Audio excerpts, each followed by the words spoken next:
There's a moment, a silent split-second decision you make when someone calls you out, accuses you, questions your worth, your character, your intent, and in that moment, the average person does what they were trained to do. They defend themselves. I didn't mean it. That's not what I was trying to say. You misunderstood me. I swear I'm not like that. It sounds noble, reasonable, fair. But to Machiavelli, it's the moment you lose everything. Because the second you defend yourself, you admit you're weak enough to need to. And in power games, perception is everything. If they see you flinch, they don't see a victim. They see blood.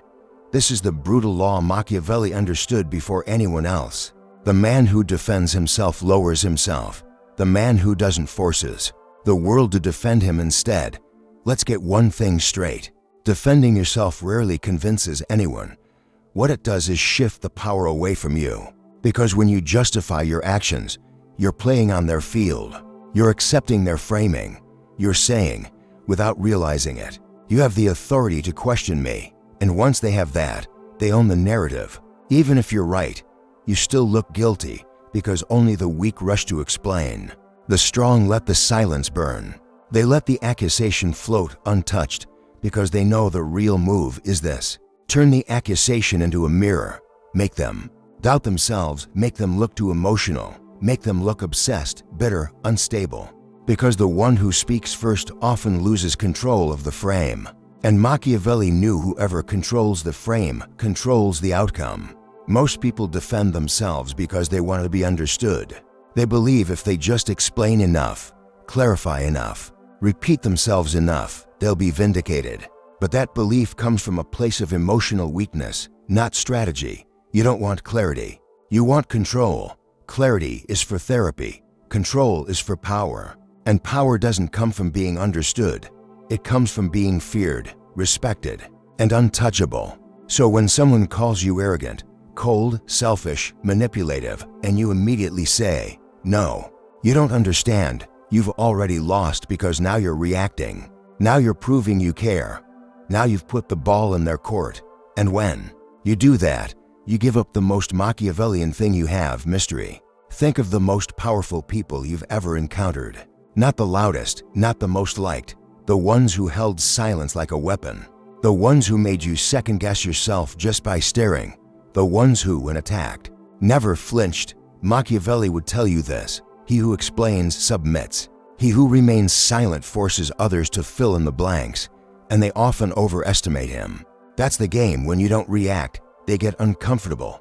They start doubting their own words. They look around for validation and find none. Suddenly, their power shrinks while yours expands. Because you've done the one thing no emotional person can handle. You made them talk to themselves, and that's how you flip the power. You let their accusation die in the echo of its own weakness. Let's go deeper. You walk into a room. Someone throws shade, subtle or direct, maybe a jab at your success, your attitude, your past. Everyone turns to see what you'll say, and here's your move. Say nothing. No defense, no retaliation, no smirk. Just calm, total stillness. In that moment, you are untouchable because everyone in the room is now forced to ask, why didn't he react? Does he know something we don't? Is he above this? Did that attack just make him stronger? You just flip the entire social frame. Because people aren't watching the accusation. They're watching your response. And silence, when delivered with presence, speaks louder than any justification ever could. Machiavelli knew this. He didn't just study politics.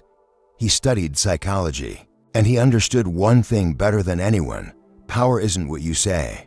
It's what people believe you could say, but choose not to. Now, here's the coldest move of all. Sometimes you don't just ignore the accusation. You invert it. Someone calls you manipulative. Smile, look past them, and say, if that's how you see it, not defensive, not apologetic, just cool, neutral detachment. What happens? They scramble because they were hoping for a fight. They were hoping to watch you squirm. Instead, they're left holding their own weapon. That's when the guilt sets in on their side. They start wondering if they overstepped, if they embarrassed themselves, if they look insecure now. And guess what they do? You just took the energy they threw at you and made them carry it without lifting a finger.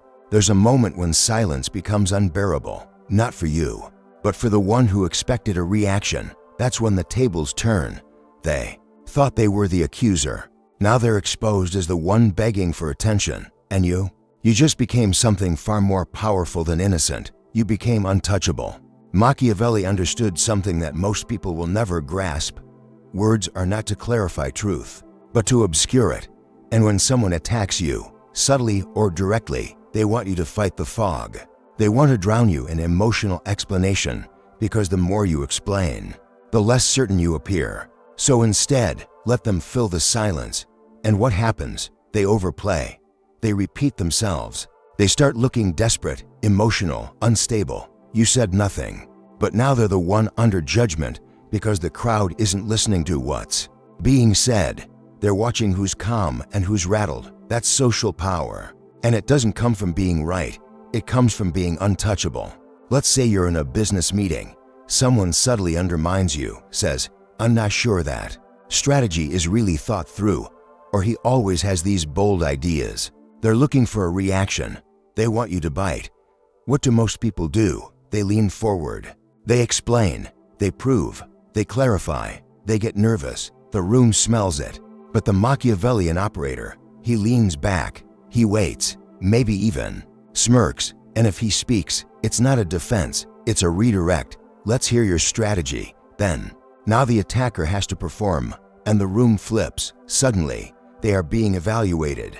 They are under pressure because silence from the confident is accusation without words. It makes people feel small without you doing anything. In romantic or personal relationships, this is even more dangerous. Say your partner says, "You don't care about me anymore." The average person will panic. They'll launch into explanations, reassurances, defenses, and in doing so, they validate the emotional frame. But the Machiavellian approach is different. You don't dismiss them. You don't argue. You let the weight of the accusation hang. You watch them feel their own drama echo in the space. Then, with calm, you respond, "That's not how I see it." Short, grounded, no explanation, no justificatio. And now they feel uncertain. They question their own tone. They wonder if they were too reactive. Because in that moment, you held power over what matters most, the emotional tempo. And whoever controls the tempo controls the frame. There's a deeper tactic, and it's even colder. Don't just remain calm when accused. Disappear. Someone insults you. Don't reply. Don't respond. Don't acknowledge, but don't block them either. Let your absence sit like a mirror. Let them sit in the silence of being ignored. This breaks people into ways. They realize you didn't even deem them worthy of a response. They start spinning internal narratives. And most of the time, it destroys their composure. Why? Because the average person survives on emotional validation. Even in conflict, if you take that away, they wither, they spiral, they post more, they talk to others, they try to bait a reply. And with every new attempt, they look weaker, more obsessed, more unhinged. All while you remain perfectly still. And that's when you win. Not because you proved anything, but because they destroyed themselves trying to get a reaction from you. Here's where it gets elite. Instead of defending yourself when attacked, make their accusation look like a sign of weakness. Someone calls you arrogant. Strange that confidence makes people so uncomfortable. Someone says, "You're manipulative." Only people who can't be influenced say that. Someone calls you fake. Everyone says that when they stop getting what they want. You don't just deny the accusation, you make it their insecurity. And now they're the ones scrambling to defend themselves. It's not just a reversal, it's a power. Judo throw. You used their own emotional force and turned it into their public collapse. Machiavelli would call this the turn of the blade. Do not meet the sword with a shield. Let the attacker fall on his own blade. The world teaches you to defend your reputation, to explain yourself, to clear your name. But Machiavelli saw the trap. He knew that the moment you chase innocence, you admit guilt. So the true strategist never plays that game. Instead, he appears too composed to be shaken, too elevated to care, too clear on his position to explain it. And slowly, those who try to tear him down start looking unstable, reactive, jealous, weak. Because the more you defend, the more it looks like you need to. But the more you ignore, the more dangerous they assume you are. And that assumption is where power is born. Most people think power is about proving yourself, proving you're right, proving you're not what they say you are, proving you're better than their perception. But Machiavelli would smirk at this because the second you try to prove anything, you've already declared the other person's judgment valid. And when you hand someone that validation, you hand them your leash. Let's say you're in a group, a social setting, a dinner table, a meeting. Someone throws a public jab. You always act like you know everything. Oh, he's always like this. I guess being humble isn't your thing. What do most people do? They tense up. They try to laugh it off. Or worse, they respond with an explanation, trying to smooth it over, and they think they're saving face. But what they're really doing is confirming that a hit was landed. Now everyone's watching the defense, and that alone makes the original jab look true. Here's what the Machiavellian does instead. Pause, hold silence for just 2 seconds. Scan the room, not with aggression, but with quiet amusement. Then, and only if needed, offer something calm, precise, and dismissive. You seem emotional today, or interesting take, or nothing at all, just a long, still gaze. What happens? Next is predictable. The attacker shifts, they fidget, they look for backup, they try to explain their joke. They feel the heat of the room shifting onto them because your lack of reaction just told the room something louder than words ever could. You're not the one under judgment. They are. In the digital arena, things escalate even faster. Comments, posts, call-outs, demiz, people trying to bait you into reacting. Here's the truth Machiavelli would burn into your mind in the court of public opinion. Silence speaks guilt unless your silence commands fear. So here's the tactic. When you're attacked online, don't defend, don't explain, distort. You don't address the claim, you redirect the energy back into the crowd. Example, someone says you're toxic or manipulative. Instead of posting a tearful defense or long clarification, you post, people always call you dangerous when they can't control you. What just happened? You didn't defend. You reframed the accusation into a badge of power. Now they look bitter, you look unfazed. And the audience begins to question who's really in control.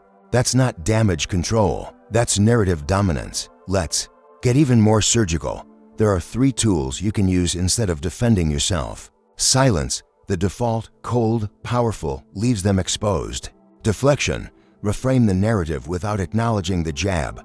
Precision cuts, short, sharp truths that end the game immediately. Examples, someone says, "You're full of yourself." You respond, "Confidence upsets the insecure." They say, "You're fake."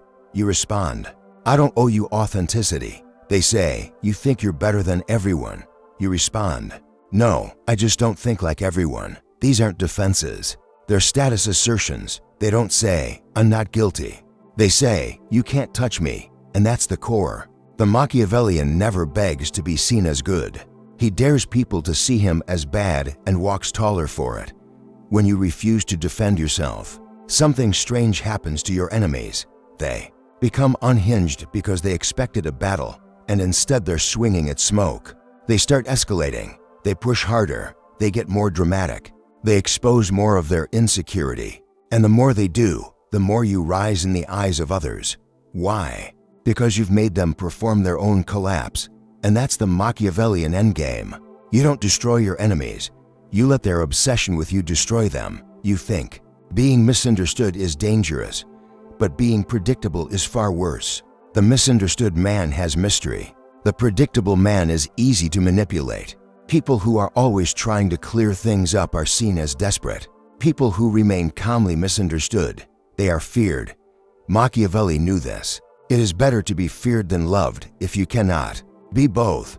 But even more, it's better to be confusing than predictable. Because the confused man is cautious. He watches you. He doesn't act rashly. And that means you control the field. Let's crush the final illusion. You don't need a good reputation. To win, you need a strong one.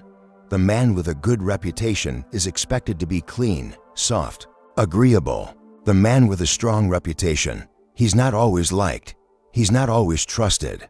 But no one dares move against him casually. That's what happens when you never defend yourself. Your reputation becomes not about what people believe, but what they fear you'll do next. That's how you flip the power.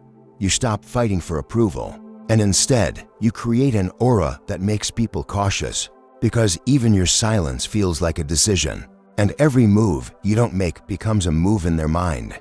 The final evolution is not silence, it's aura, a presence so composed, so secure, so far above the petty noise that accusations simply evaporate before they land. And this doesn't come from being emotionless, it comes from being unbothered by design. Because once you've trained yourself not to defend, not to explain, not to seek validation, you cross a line where your existence becomes the defense, and that's when power becomes effortless. Think about the few people in life who never explain themselves. They don't post long rants. They don't correct the record. They don't argue with critics. And yet, people respect them more. Why? Because silence in the face of accusation creates myth. It invites interpretation. And the human mind, when left without an explanation, fills the void with strength. People assume you must be dangerous. You must know something they don't. You must be so secure in who you are that you don't even blink when challenged. And that assumption, that's what makes people follow you. Machiavelli didn't care about being good. He cared about being in control. And the one who never defends is always in control of perception. Even when surrounded by lies, here's the paradox. The more you explain yourself, the more alone you look, because no one feels the need to step in when you're already arguing on your own behalf. But if you remain calm, if you stand silent, unfazed, people start to feel the urge to defend you. They say, that was uncalled for. He didn't deserve that. Why are you coming after him? He didn't even respond, and you're still pushing. Suddenly, they become your shield. And what's better than defending yourself? Letting others do it for you without asking. That's Machiavellian leverage. Let the crowd argue your case while you remain above the noise. Now you're not just respected, you're elevated. It doesn't happen overnight. You build it like a fortress, stone by stone, by acting with restraint, by choosing stillness over reaction, by never explaining more than you must. Start here, never. Correct insults that are clearly meant to provoke. Let them speak. Let them echo. Your silence tells the room that the insult didn't even register on your radar. Respond to indirect shots with calm confusion, not offense. Is that how you see it? Said with total serenity, it dismantles the emotional energy behind their attack. Use short, closing phrases instead of defenses. Noted. Okay. Think what you like. Time will tell. Each one closes the door. It doesn't invite more debate. It ends the scene. Study how you hold your face, your body, your gaze. The Machiavellian never twitches, flinches, or tenses. Stillness is his armor.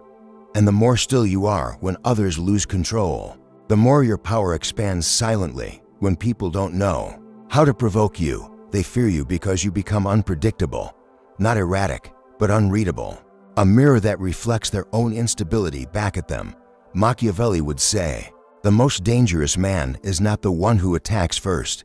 It is the one who never needs to. You will reach a point where the attacks stop, not because you fought them, but because people know they'll lose before they start. Your presence says, I don't play defense. I let others destroy themselves while trying to reach me. There is a difference between strength and immunity. Strength still flinches, still reacts, still gets emotional, even if it fights back. Immunity doesn't even acknowledge the hit. That's the Machiavellian ideal. You don't win the argument. You end the argument before it starts by never needing to answer it. Because when you no longer defend yourself, people stop seeing you as someone who needs to be put on trial. You're not on their level. You've moved beyond the court of public approval, and the only judgment that matters is your own. From this point on, you don't live in defense. You live in definition. You define your image. You define your tone. You define your silence. And people feel that. They feel the certainty behind your eyes, the calmness in your posture, the danger in your quiet. You're not resisting anymore. You're commanding. And that's when the room shifts. The crowd speaks less. Your enemies grow quieter. Your name carries weight. Not because you fought for it, but because you never explained it. Never defending yourself doesn't mean never speaking. It means speaking only when it shifts the power. When you say something, it should feel like a move, not a response. Because Every time you don't explain yourself, every time you hold still while the world spins, you become the one thing they can't control, a man who answers to no one.